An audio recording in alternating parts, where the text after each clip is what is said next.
Hey guys, I was going to include this topic in our daily vlog, but decided to make it its own video because it's quite a long, chatty one. And also, probably all of you don't want to hear about down there's and hemorrhoids and all that kind of stuff. So, making it its own video. Hope you guys enjoy. See you guys soon. Bye. Remember how to get... A bunch of roads are closed, and the main road I take into town is closed. They're having work done on it, so I had to take a million detours to get to the shop today. It was kind of ridiculous. One thing I wanted to talk about, which I kind of talk about this in my postpartum 1 month video, so definitely go watch that if you're thinking about having a kid. That's a weird comment. If you're gonna might have a baby soon, blah blah blah, all those things.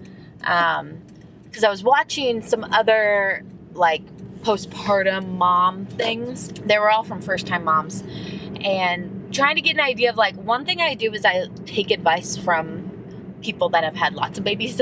I want to talk to people that are like seasoned and pros at the whole whatever it is. I have said this often, but don't take money advice from somebody who's broke. Obviously, take money advice from somebody who's wealthy. That kind of relays into all situations. With postpartum, and you know, you hear so much like, holy cow, it's hell. Like, it's the worst thing ever. It's so hard, blah, blah, blah. And, you know, it is, no doubt about it. You pushed a baby out, and now you have to care for that child, and you're also, like, broken. You underwent major, maybe it was surgery or vaginal, you just pushed a baby out, like, whatever it is, and you have to keep now somebody else alive. Like, it's nothing to be taken lightly. And some of these postpartum things, I see all these moms with, like, all these breast pads and this and that and blah, blah, blah, blah, blah. And then you see some moms that are like, I didn't really need anything. Everything was fine. So it makes me wonder, why do some need all these things and it's just so hard and it's like heck, and others it's easy breezy? I think the difference is just knowing what to do and what your body needs versus not.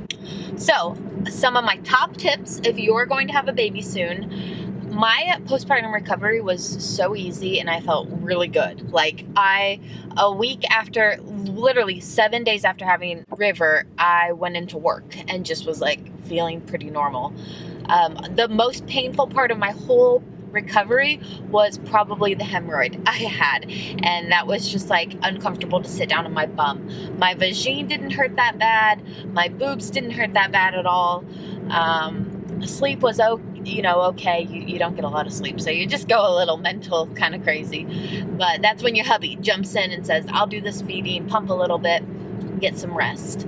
My top tips: 1, don't have visitors. Rest instead. You're just overdoing it. You're cleaning your home. You're also mentally stressed. People come over and you feel like you gotta host and you gotta not look pretty, but you gotta look put together, and then your baby starts crying and they want fed every hour, but everyone's holding the baby, so you don't want to be like, oh, I gotta go feed him. And then do you feed in front of them? Like, oh, don't look at my boobs. Do you go walk away? Oh, then you gotta walk upstairs. It's like, don't have people over. Just take the time to sit on your couch, sit on the bed, and feed your baby when your baby needs fed, and don't move. Have your husband bring everything to you. So that's my number 1 tip. Guests, people can wait. We really didn't have visitors until like 2 weeks. River was 2 weeks. We had immediate family come see him at like when he was day 3 maybe. We didn't have visitors on day 1. We had a few people on day 2. Nobody came within 24 hours though.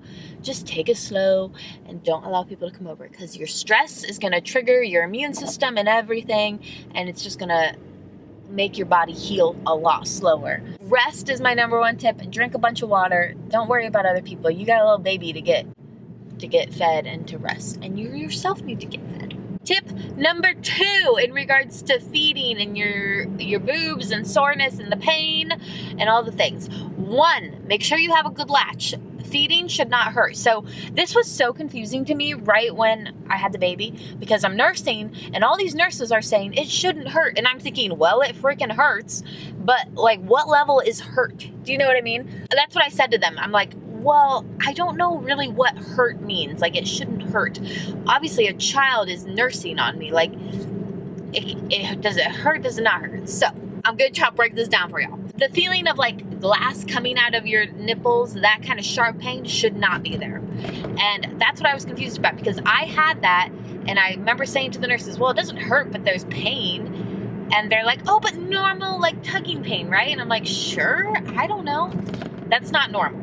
Obviously, like, you can endure it, but it's not normal. That's a sign that kind of maybe the latch is off and you need to fix that latch. If you're already to that point, because if you're already there and it's like kind of that pain, and that's how I was, it was like 2 days into nursing, use a nipple shield to heal them. So that shields the nipples from the abrasion that's happening while nursing, and then fix the latch. So I used the nipple shield for like 2 days. They healed up completely, fixed the latch, and now there is zero pain. I mean, it should be like, if you're going like this with your hand, like pulling on your hand, that's what it should feel like. It should not feel that sharp glass pain. If you're feeling that, something's off. Just fix the latch, use a nipple shield for a little bit, let the boobs heal, and then continue on. At no point during my nursing journey did I need these cooling pads, cooling this, The only thing I used breastfeeding wise was a nipple shield when it was not going well to heal them up, and then I used coconut oil as my like nipple cream. Now here's another thing. I have not had any engorgement, any